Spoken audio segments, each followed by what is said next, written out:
If your horror movie still relies on jump scares in 2026, you're an absolute coward. Cheap audio stings ain't scary. Hey, stop that! I wasn't ready. Meanwhile, The Backrooms is the new horror movie meta, and it's way better than anything coming out of a studio.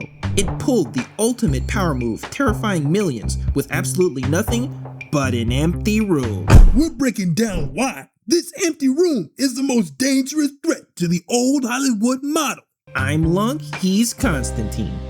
Alright, if you've been living under a rock and missed the deepest lore drop of the internet age, here's what The Backrooms actually is. It started as a single creepy photo on a message board back in 2019. The rule of the universe is brilliantly simple. If you no-clip out of reality in the wrong spot, like a physics glitch in a video game, you fall through the floor of the real world and end up trapped in 600 million square miles of randomly segmented, completely empty rooms. The aesthetics follow a pattern of mono-yellow wallpaper, damp beige carpet, and the maddening relentless hum of fluorescent lighting. It's just so liminal. A lot of people are throwing around the word liminal, and I don't think most of them actually know what it means. I don't think you know what that means. Yeah, I'm not above using $20 words to signal intelligence, but let's use this as a learning opportunity instead of pointing fingers. Liminal comes from the Latin limen, meaning threshold.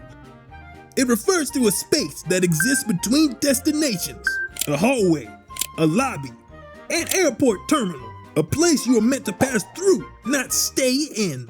It is the in-between. When you take the concept and stretch it into infinity, you get pure, no-holds-barred panic lemonade. It is the absolute definition of liminal space dread, and it reminds me of my old temp job at the car rental company, right down to the wallpaper. Exactly.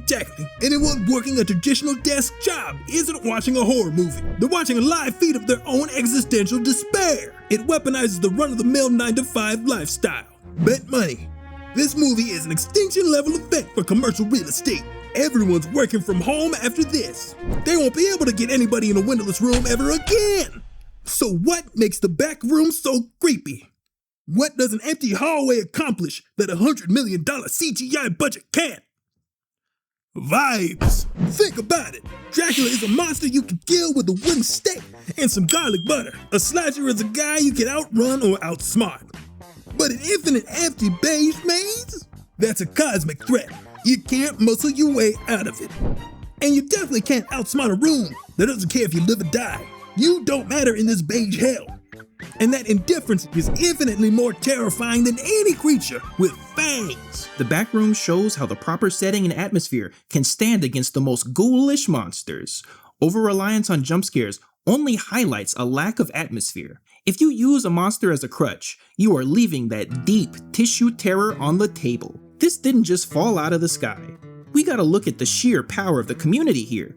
The Backrooms started as an image, but evolved over time, with users adding their own spin to the internet folktale. It's an absolute paradigm shift.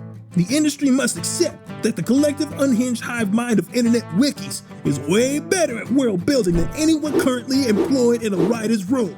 And they didn't even need to get paid. They've outgunned the best paid writers in Hollywood without even breaking a sweat. They built a world that actually works because they loved it, not because some executive told them to target a demographic. It's a testament to the power of the concept and the community. How long do you think it will be before they realize they don't need studio backing to make their own film business? Once they see the revenue potential, the managers and the middlemen are toast. The fans didn't just consume the media, they architected the whole thing from the ground up. And the guy who finally brought this to the big screen?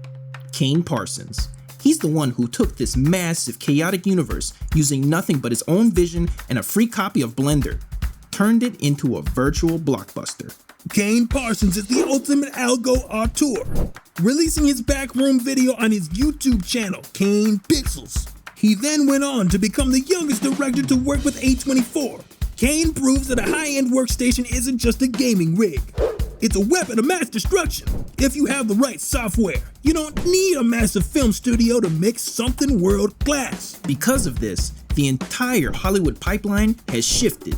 You don't need a studio's permission to build a blockbuster world anymore. The barrier to entry has moved from the boardroom to the chat room. Bottom line, the Backrooms isn't just a win for Kane Parsons, it's a massive wake-up call. It proves that independent creators who own their distribution and master their tools are completely unstoppable. You don't need infinite budgets to create infinite dread. What scares you more? Dreadful atmosphere or snarling monsters? Tune in next time. We're always moving with the movies.